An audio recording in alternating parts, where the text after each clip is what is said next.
আমি ক্যামেরায় একটু দাঁড়াবেন।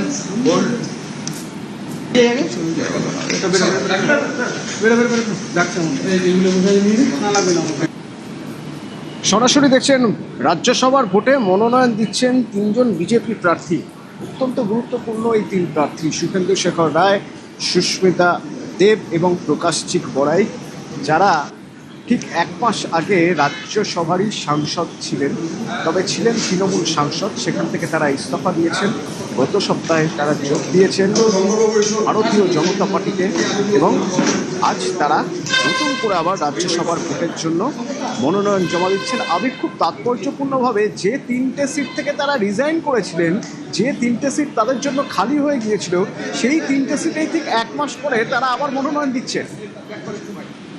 প্রথমত হচ্ছে তাদের তিনজনের ক্ষেত্রে তো রাজ্যসভার ক্ষেত্রে আলাদা করে কোনো সংসদীয় এলাকা নির্ধারিত থাকে না। তাই ক্ষেত্রে দাঁড়িয়ে হচ্ছে বিধানসভার অভ্যন্তরে যে সংখ্যা থাকে সেই শক্তির ভিত্তিতে রাজ্যসভাতে যাওয়া হয়। এই রাজ্যসভার ক্ষেত্রে যে তিনজন ছিলেন, অর্থাৎ সুখেন্দু শেখর রায়, সুস্মিতা দেব এবং প্রকাশজিৎ বড়াই, তুমি জানো যে এক মাসের আগেই তারা ইস্তফা দেন এবং তাদের যে মেয়াদ, সেই মেয়াদ অনেকদিন ছিল, ফলে স্বাভাবিকভাবেই সেই জায়গাতে রাজ্যসভার পুনর্নির্বাচন ঘোষণা করা হয়। তো তারা তৃণমূল কংগ্রেস ছেড়ে তারা বিজেপিতে যোগদান করেন এবং বিজেপিতে যোগদানের পর এই তিনজনকে পুনরায় প্রার্থী করা হয়। এবং সুখেন্দু শেখর রায় এর আগেও একাধিকবার তিনি রাজ্যসভা সাংসদ হিসেবে কাজ করেছেন, যদিও তৃণমূল কংগ্রেসের হয়ে। সুস্মিতা দেব, তিনি কংগ্রেসের হয়ে লোকসভাতে তিনি সাংসদ ছিলেন, পরবর্তী সময় তৃণমূল কংগ্রেসের রাজ্যসভার সাংসদ হিসেবে তিনিও কাজ করেছেন। প্রকাশজিৎ বড়াই, তিনি রাজ্যসভার সাংসদ হিসেবে তৃণমূল কংগ্রেসই তাকে প্রথমবার পাঠিয়েছিল। তো তাদের তিনজনকেই পুনরায় আমরা দেখলাম যে বিজেপি শিবিরের তরফ থেকে মনোনয়ন দেওয়া হলো এবং সেই মনোনয়নের প্রেক্ষিতে দাঁড়িয়ে তারা আজকে তাদের যে নমিনেশন, সেই নমিনেশন তারা জমা দিয়েছেন। এবং তোমাকে আগেও বলেছি যে রাজনীতির যে সমীকরণ এই মুহূর্তে বিধানসভার অভ্যন্তরে, তাতে একেবারেই তিনজনের জয় নিশ্চিত এবং বিরোধীদের হাতে পর্যাপ্ত সংখ্যাও নেই। ফলে বিরোধী শিবিরের তরফ থেকে কোনোভাবে তাদের যে নমিনেশন বা তারা প্রার্থী হিসাবে কাউকে তারা সিদ্ধান্ত নিয়ে জমাও দেয়নি। ফলে আগামী পরশু দিনকে স্ক্রুটিনি হওয়ার কথা রয়েছে এবং তারপরই হচ্ছে তাদের যে বিজয়ীদের যে সার্টিফিকেটটা তুলে দেওয়া হবে। এর ফলে বিজেপি রাজ্যে তাদের যে রাজ্যসভার যে সাংসদের সংখ্যা 3 থেকে বৃদ্ধি হয়ে 6 হয়ে যাবে এবং তৃণমূল কংগ্রেসের রাজ্যসভার সাংসদের সংখ্যা সেটা কমে যাবে। আমি সঙ্গে থাকো, যেদিন এরা ভারতীয় জনতা পার্টিতে যোগ দিলেন সেদিন কি বলেছিলেন একবার শুনুন।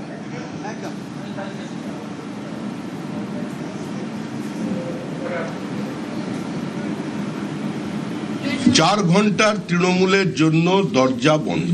যারা মানুষের সম্পত্তি লুট করেছেন তাদের জন্য দরজা বন্ধ। নির্বাচনের আগে আমি বারবার আহ্বান জানিয়েছি কংগ্রেসের ভোটারদের কাছে, বামপন্থী ভোটারদের কাছে, এবং স্পষ্ট করে এটা বলেছিলাম, যারা চাকরি বিক্রি করেননি, চাকরি কেনেননি, সিন্ডিকেটে অংশগ্রহণ করেননি, যারা নিরপরাধ মানুষের ওপরে নিজের আধিপত্যবাদ চাপিয়ে দেননি, যারা মানুষের গণতান্ত্রিক অধিকারগুলোকে পদদলিত করে দেননি, যারা অপ্রাসঙ্গিক মমতা বন্দ্যোপাধ্যায়কে প্রাসঙ্গিক করবার জন্য বিপরীত পরিস্থিতিতে নিজের ঘাম রক্ত দিয়ে দেওয়ালে ঘাসফুল চিহ্ন এঁকেছিলেন, তাদের কাছে আহ্বান জানিয়েছিলাম যে আপনারা পশ্চিমবঙ্গের স্বার্থে, আপনাদের পরবর্তী প্রজন্মের স্বার্থে এই নির্বাচনে তৃণমূলকে সরিয়ে দিন।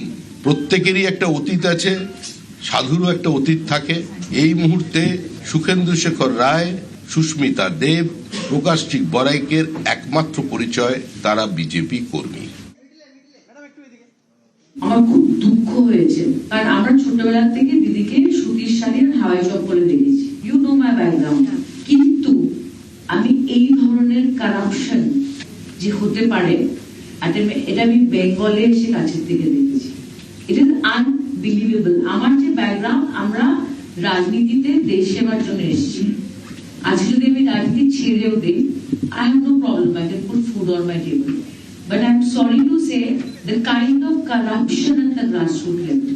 আমি তো আসামে থাকি, আমি যখন তৃণমূলের প্রত্যেকটা ফ্যাকশনের কথা শুনি, প্রত্যেকটা ফ্যাকশনই বলে দিচ্ছে যে তৃণমূল ইজ কারাপ্ট। আমি আপনাদের আহ্বান জানাচ্ছি একবার আসামে এসে দেখবেন the kind of development BJP has done under the Prime Ministership of Narendra Modi ji. আপনাদের বলছি, give them 2 years before 29. আপনারা দেখবেন পশ্চিমবঙ্গের চেহারা ভারতীয় জনতা পার্টি বদলে দেবে, এটা কেউ অস্বীকার করতে পারবে না।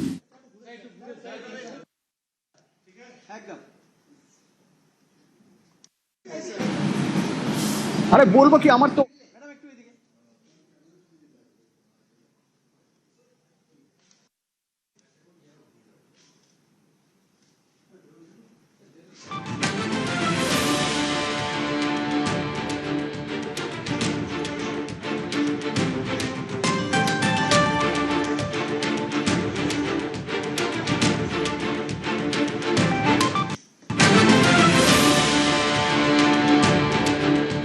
সরাসরি আবিরের সঙ্গে একবার কথা বলবো। আবির, সংখ্যা তত্ত্বের দিক থেকে রাজ্যসভার 3টে সিট অত্যন্ত গুরুত্বপূর্ণ, কিন্তু আমি যদি জাতীয় রাজনীতিতে এই 3টে নামের কথা বলি, সুখেন্দু শেখর রায়, সুস্মিতা দেব, প্রকাশচিত বড়াই, কতটা গুরুত্বপূর্ণ?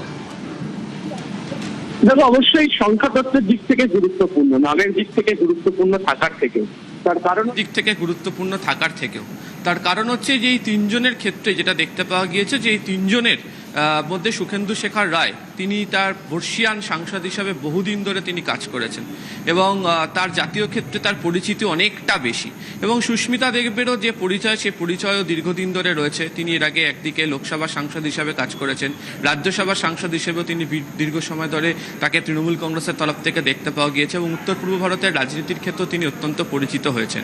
আর তৃতীয় ক্ষেত্রে হচ্ছে প্রকাশচিত বড়াই। তবে পশ্চিমবঙ্গে যেহেতু উত্তরবঙ্গের ক্ষেত্রে জোর অবশ্যই দিতে চেয়েছে হচ্ছে বিজেপি শিবিরের তরফ থেকে এবং তাদের মোটেও হচ্ছে সেদিকে যাওয়া, ফলে সেদিক থেকেও দেখতে গেলে হচ্ছে প্রকাশচিত বড়াইকে নিয়ে যাওয়াটা গুরুত্বপূর্ণ হচ্ছে।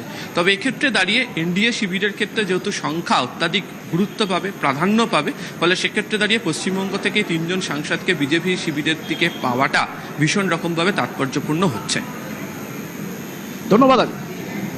আবির আমার সঙ্গে ছিলেন এবং আবির আমাদের জানাচ্ছিলেন, বা সেই ছবি আমরা দেখছিলাম যে কিছুক্ষণ আগেই মনোনয়ন জমা দিয়েছেন সুখেন্দু শেখর রায়, সুস্মিতা দেব, প্রকাশচিত বড়াই রাজ্যসভার সাংসদ হিসেবে মনোনয়ন জমা দিয়েছেন এবং হয়তো সময়ের অপেক্ষা, কারণ এই মুহূর্তে রাজ্যের বিরোধীদের যে অবস্থা তাতে ভোটাভুটি করে বা কোনোভাবেই তাদের 3জনের রাজ্যসভার সাংসদ হওয়া আটকানো হয়তো সম্ভব নয়, এবং সেদিক থেকে দেখতে গেলে, সংখ্যাতত্ত্বের দিক থেকে দেখতে গেলে এবার বিজেপির রাজ্যসভায় একটা ভালো জায়গা তৈরি হয়ে গেল। তাৎপর্যপূর্ণভাবে মাসখানেক আগেই এই 3জন রাজ্যসভার সাংসদই ছিলেন, তবে তারা 3জন ছিলেন তৃণমূলের সাংসদ। এবার তারা আবার রাজ্যসভার সাংসদ হচ্ছেন এবং হচ্ছেন বিজেপির সাংসদ।